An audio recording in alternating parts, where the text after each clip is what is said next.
Assalamu алейкум, құрметті мұсылман бауырлар, каналыма қош келдіңіздер. Түркістан облысы біздің құт мекеніміз Түлкібас ауданының орталығына Алла қаласа мешіт тұрғызғалы жатыр. Бір кәсіпкерлер, еліміздің кәсіпкерлері. Соған жер берілген екен, соның жаңа құжаты дайын болып, енді бас мүфти келіпті. Соны бас мүфтиді тыңдасақ. Аяқ астынан қаражаттар келіп жатады. Бір жерге бір дүнен іздеп барсаңыз, тегіннен тегін адамдар беріп жататын талай ғажап дүниелерді өз көзіммен көрдім. Сондықтан бұл мешітті де иншалла шынайы ниет қылсақ, Алладан сұрасақ, Алла бізді қолдаса, тілегіміз қабыл болса, иншалла тез арада салып тастаймыз. Әуелі Алла, екінші халқымыз, әкімшілік мінеке осында отырған, және біздің қайыркен бауырымыз осында келіп отыр. Алла разы болсын. Өткенде біз бірнеше рет сұхбаттасып, станция Түлкібаста өткенде мешітті бірге қалып кеткен болатынбыз. Көп ұзамай бітіп, қазір мінеке халық Аллаға құлшылық етіп, жастар имандылыққа тәрбиелеп жатыр. Сол жолды беріп, қареке, бұл мешітті де тезірек бітіріп тастауды нәсіп етсін. Сізге үлкен рахмет. Нағыз елдің баласысыз. Елдің мінеке баласы еліне осылай жақсылық жасайды. Сіз әрқашан қайда жүрсеңіз де, әйтеуір барынша халыққа жақсылығыңызды аямай жүрсіз. Білеміз, жұмысыңыз бар, уақытыңыз тығыз болса да, ауылға барайық, ауылдың елдің батасын алайық, мешіт бастайық деп мінеке екеуміз бірге келіп қалдық. Енді иншалла аман есен бітіріп, осы жерде барлығымыз тұрып, халықтың батасын алатын күнді Алла нәсіп етсін. Әмин. Аллаху акбар.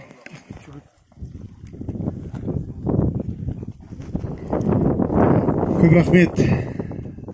Сөз Шерхан Мұртаз атындағы қайырымдылық қорының төрағасы, Түлкібас ауданының құрметті азаматы, Түлкібастың төл перзенті Айтбаев Қайрат Орынбайұлына беріледі.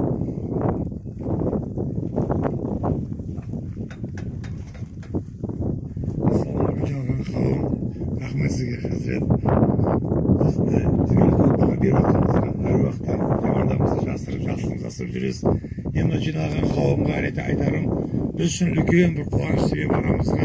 Осы Қазақстанда не көп, енді Құдайға шүкір, баратын жеріңіз көп, кездесетін халқыңыз көп, бірақ асыл уақытыңызды тауып бізге ат басын бұрып отырған екенсіз. Сондықтан халықтың атынан, өзіміздің атынан, әулеттің атынан, бізге мұнда бір рахмет айтқымыз келіп отыр. Енді біз не істеуімізше кешелі бері Петерстің басын жас келер қасына деп ауданның әкімі қысын ұзап жатыр екен. Бүгін соның тойы екен. Сондықтан бүгін келемей қалып тұр екен. Сондықтан осы бүгінгі ашылып жатқан осындай иманды жұмысында ол отбасына да иманды болып, бала-шағалар бақытты болуына нәсіп етсе отырмыз. Енді біз көріп тұрсыздар, міне нысан төлқұжатын бұл сізге өткенде ақылдасқанда мына көрсетіп жатырмыз. Бұл жерде көрініп тұрған бір шеті мынандай, міне мешіттің салынатын, осындай мешіттің өзімізбен ақылдасып отырмыз. Құдай бұйыртса, көріп отырмыз ғой, 8 мыңнан квадраттан аса екен, бар көріп отырмыз. Үлкен мешіт болайын деп отыр бұндай. 3000 адамдық. 3000 адам әрине, қазір бүгін күнмен сайытын болса, ол көбірек болуы мүмкін. Бүгін күнде толмай да қалуы мүмкін. Бірақ енді өзіңіз айтпақшы, халық өсіп жатқан заманда, Қазақстанның саны өсіп, Қазақстанымыздың халқы әл-ауқаты жақсарып жатқан уақытта болашаққа соғып жатқан мешіт қой. Әлақ бұл осы мешіттің іші осыған да сыймай сыртына толып отыратын уақытқа жететін, бұл көзімізге жетіп отырған. Бізге бәрімізге белгілі ғой, өткенде біз Астанадан келіп отырмыз. Хазіретті Астанадан келіп отырмыз. Біз де Астанадан келіп отырмыз. Сол Қасым-Жомарт Кемелұлының айтқан тапсырмасы бойынша болашақ, біздің болашағымыз бірлікте демекші, осы бірлікпен болатқан істің нышаны осы. Себебі бір жағынан Қазақстан мұсылмандар діни басқармасы ұйымдастырумен, онда уақыт деген қор бар, сол қормен де қатысымыз бар. Бір жағы солар ұйымдастырып, талай жұмыс жасағанбыз кезінде. Екінші жағы біздегі сол қазір айтып отқан Шерхан Мұртаз атындағы қайырымдылық қор, ол бұл тек қана облысқа емес, республикаға белгілі Шерхан Мұртаз атындағы қор, шариғаттың тірі кезінде осы айтып кеткендей сұңқарлар қонған жер, тұлпалар туған жерде осы шерағаның айтып кеткен, шерағаның бастап кеткен, осы Түлкібастың жеріне шыққан істеген жұмыстың көтерін білесіздер өздеріңіз. Сондықтан айтайын дегенім, осы тура осы жерге келіп тұрған бұл жер Хазіретті сөзін жалғастыру ретінде адамда бәрі болады, інжу, маржан, дүние, балық бәрі де болып жатады. Бірақ сол адамның кейде жүрегінде иман болмайды. ең сорлы адам сол деп. Міне сондықтан сіз айтқаны сол, мешітті соғатын ақша емес, байлық емес, бұл жүректегі имандық екен ғой. Егер де иманы бар, ниеті бар, пейілі бар адамды болатын болса, жаңа біздің президенттің сөз айтқандай, болашақ бірлікте дегендіктен осы іс басылады деген кезде, біз муфтиіміз осындай ұран тастаған кезде, әрине деп оны қолдап, қоштап, бір жағадан жең шығарып, бір жағадан бас шығарып, осы бірлесе отырып жұмыс жасаймыз деген ниет болған кезде, жергілікті әкімшіліктен де, облыстық әкімшіліктеріне де рахмет, осы жерде бөліп беріп, ол әкім жаңадан келіп отқан әкім екен, соған қарамай қай жерді таңдаңыздар дегенде осы жерде. Енді өздеріңізге белгілі, бұл жердің біразы ровд-ға да беріп қойған екен. Солар соғылу керек болған екен, бірақ енді Алла дегенде, Алланың үйі дегенде олардың иманы бар екен, сәл орын бөліп беріп, бізге 2 гектар жерімізді шамамызды осы имандылық беріп отыр. Тағы да бір хабарлама ретінде айтатын болсақ, сол болашақ біздің балаларымызды болашақ бірлікте дейтін болатын болсақ, міне бізді нысанның ішінде, міне көріп тұрғаныңызда тек қана мешіт қана емес, әлеуметтік нысандарда бізде соғылатын, мына жерде мына көрсетіп кеткендей, бұл жерде тағы да соғылатын, мына жақын жерде де спорт нысандары соғылады.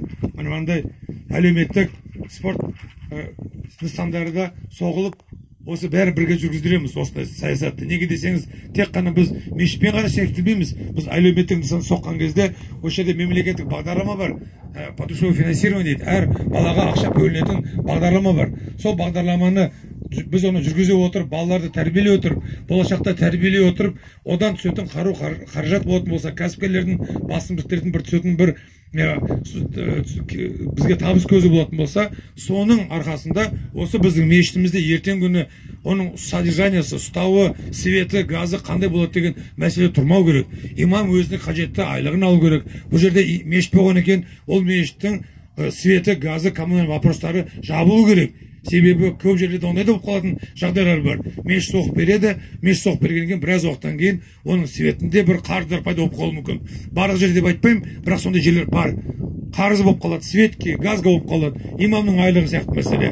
Бізге енді осындай жер беріп тұрған екен, осындай бізге қонақтар келіп, осындай батасын беріп тұрған екен. Бір жағадан бас шығарып, бір жерден бәріміз қол шығарып кіріскеннен кейін осындай мәселелерді, оның коммуналдық мәселесін шешіп тастау керекпіз. Біз мына проектімізде, жобамыздың ішінде сол нысандар төлқұжатын қараған кезде әкімшілікпен бірге облыс әкімшілігі біз жоқтық дақан сатып алу, ол да бізге көрсетіп берді. Ертең күні бұның содержаниясы қандай болады, шығатын қаражаты қай жақтан болады дегенде біз ақылдастық. Құдай бұйыртса, бәріміз бірлесе отырып, бұл жұмыстың басында осы біз қорлар бар, сол қорларды біріктіріп, кәсіпкерлерді біріктіріп, біз Қазақстан Халық Ассамблеясының сол кәсіпкерлердің төрағасы екенін білесіздер. Сол кәсіпкерлерді біріктіріп, егер маған көнгендерді көндірем, көндірмесе муфтидің алдына алып келем ғой енді. Өткенде жақсы болғанда осы іс жасағанда муфти жақсы айтты. Қареке, мұсылмансыз ғой деп. О, Хазірет, қайда? Әрине мұсылманбыз дедік. Онда мұсылман болсаңыздар, кәсіпкерлердің бәрі осы жұмысты бітіру үшін менің пачиеме көшесіздер деді да. Сосын бәріміз осы Хазіретке айттық. Болды, сен қалай айтасыз? Солай болады деп. Енді біздің осы жерге тумаға, Түлкібастың тумасы екен бәрін білеміз. Наурызбай қажы, өзіңізге мыңда бір рахмет. Осында келіп ат басын бұрып, жасыратын нәрсе емес, Құдай бұйыртса осы жерде бастасақ, осының жалғасы, осы Түркістан жағында Сауран ауданы ашылған жаңадан. Сауран ауданында да тура осындай бізге әлеуметтік нысандар соғылатын жоба жасалып отыр. Ол жерге де барармыз, ол жерге де елдің алдында шығып, осылай ауыз біріктіретін, аузын елдің бәрін біріктіріп, осы ауызбіршілікке шақыратын, татулыққа шақыратын әңгіме жасап, осында бір имандылық нысанын салуға бізде ойлап отырмыз. Осы аптада, келесі аптада бас қосатын жиынға барамыз деп. Сіздерге рахмет, ел жұрт бәріқтен жиналып отырсыздар. Мен ойлап отырмын, осы басталған нәрсе өзінің аяғын табады. Аяғын тапқанды жалғыз тағы да сөз қайталағым келіп отқаны, біздің бақ қайда барасың дейді, ынтымаққа барамыз дейді. Ынтымағымыз жарасқан қасиетті Түлкібас өңірінде бәріміз біріксек бітпейтін жұмыс жоқ. Бір жақта әкімшіліктер, бір жағында Қазақстан Діни мұсылман басқармасы қолдап тұратын болса, бір жағында біздің кәсіпкерлер бәріміз қолдап тұратын болсақ, ел бар, жұрт бар, бұл жұмыстың бас аяғы біз ойлап отырмыз, 1 жылдан 3 жылдың арасында бітіру керекпіз. Сондықтан Алла разы болсын, бағыттарыңызға денсаулық тілеймін, отбасыларыңызға амандық тілеймін. Тек қана жақсылықта осындай жақсы істерін басқа қосуға Алла нәсіп етсін. Бұның бәрі алдымызға кеткен Құрбан айттың қарсаңында болған ескерулеріңізге алғандарыңыз абзал болады. Рахмет сіздерге. Ғимараттың елдің игілігіне берілуге Алла тағалам сәтін салып, осы бір қасиетті мекеннің ашылу салтанатында баршамызды нұрлы күнде жолығуды нәсіп еткен болсын.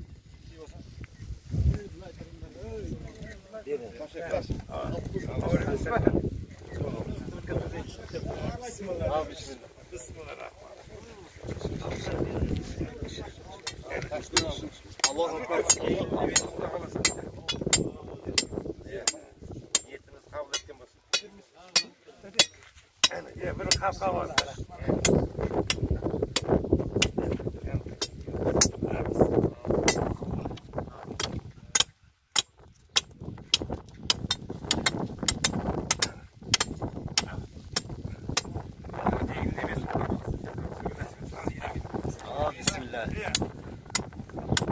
Allahu Akbar.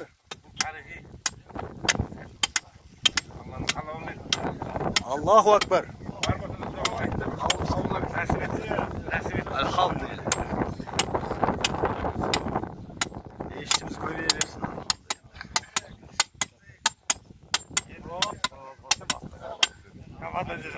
Bereketli.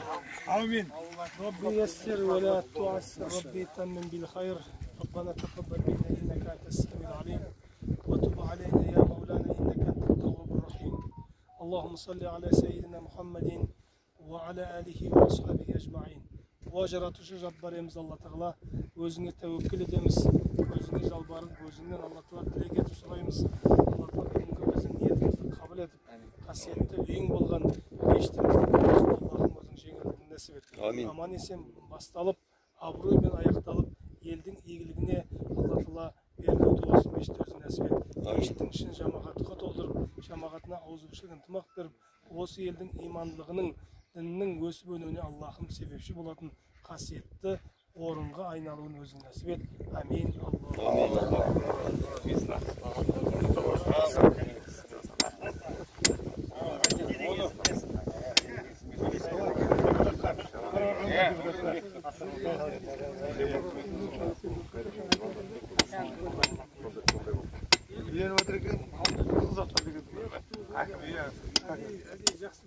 Жақсы күнге келдірген екен де.